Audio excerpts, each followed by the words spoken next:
Hi, this is Miss Andrea. I'm an eco-station at the Children's Museum of Houston, and I'm going to be working with you today on a project I really like, which is the wood slice ornament. It's a nice little Christmas ornament. I like these because in the back you can put the year, and you can keep them on your tree so that you know some of the things that were going on that year. I am doing this project with the funding from Strake Foundation.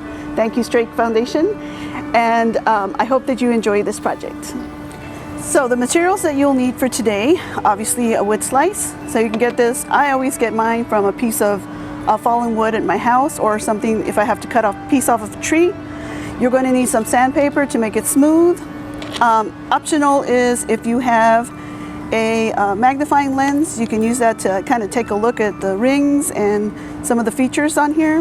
Ribbon, some paintbrushes, hot glue, and for cutting this, I used a bandsaw, but this is a coping saw. You can use a coping saw. Now, when I say you, I mean your adult helper, because some of the tools are dangerous, like the hot glue gun and the whatever you use to cut the wood slice. So you need to have an adult help you with that part. So that's basically all you need for this project. Okay, so if you have seen some of my other videos, you know I like to use natural materials. Tree parts are really one of my favorite ones. The wood slices is just, usually I have to cut some of the branches off of my trees, and I don't like to just waste that. So what I do is I save them, I bring them inside and let them dry out really good, and then I cut them into slices. So this is a tree slice. I used a bandsaw, but you can use a hand saw, or your adult helper can do that. And then once you've done that, there's some pretty interesting things about tree slices. If you're looking at slice from an actual trunk, you can count the number of rings, and that will tell you how old that tree is. The other thing that you can tell is if the bands are really far apart, that was a really good growth year. There was probably like a lot of water, a lot of rainfall. During drought periods, these rings will probably be a lot closer together. Not as much rain, not as much growth. So you can learn a lot from looking at a tree slice. You can even see on some of them where they have like a little disruption. That's usually where a branch was growing and got cut down. And the other thing that is interesting about trees is because they not only grow up, they grow out. And right here underneath the bark is the area called cambium, and that is the growth area. So this is the area that's responsible for growing every year and expanding the trunk of the tree.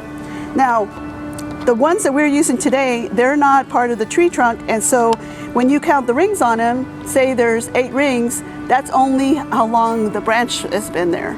The tree is going to have a lot more rings because this is not going to show all the growth from the tree. When you cut these slices, they're a little bit rough, and so you want to take some sandpaper. This is really rough sandpaper. I use the really rough sandpaper first, and then there's a finer sandpaper, and then I use that afterwards. So you should be able to have a really nice smooth surface. It makes it easier when you paint. Then the other thing about the wood slices is everybody likes the wood slices, but then they go and they paint the whole thing and you can't tell it's a wood slice. So I'm just going to do real quick to show you. The other thing I really like about the wood slices is that you can personalize them. So I have a nephew that really likes Minecraft. And so doing like a little Minecraft, and his favorite color is red. And so I always personalize mine. Somebody else that likes an owl, this one's not painted, it's just drawn in there, but their favorite color is blue. And you'll notice that this one has a little hole in it. I did drill a hole in it to be able to put a string through it, but you don't have to. You can go and put your ribbon and put some hot glue and make it hang like that. So there's a couple of different ways that you can do it. So I'm going to just show you real quick what I mean about leaving the little bit of the brown area. So when you're painting this, always brace your hand if you have trouble really trying to keep still. You want to leave a little bit of space in there. See on these, there's a little bit of brown in there, and that way the people can really appreciate the wood slice itself. I've done whole scenes on these, midnight scenes, sunrises, all kinds of things, depending on what people really like. I try to be real sneaky and ask people, oh, what's your favorite color or whatever, way earlier in the year so they don't know that I'm going to surprise them with a wood slice. So you see how I'm filling it in real carefully on the edge. When you want to do something straight, you take your paintbrush and you kind of brush it along the side there, and that will keep it from going outside. So once you have this done, let it dry, and there's different ways that you can do this. If you're good at freehand, I did this little heart freehand, but if you're not good at freehand, you can do it on another piece of paper and then transfer it on. You could draw your heart, you could cut it out, you could put it on here, and you can trace it. So depending on what people want, like if they want a soccer ball, then you can draw a soccer ball on another piece of paper and then transfer it on. But you want to leave that little bit right here. So it's really cool, easy, nice Christmas project that you can do from a piece of wood that you probably would have thrown away.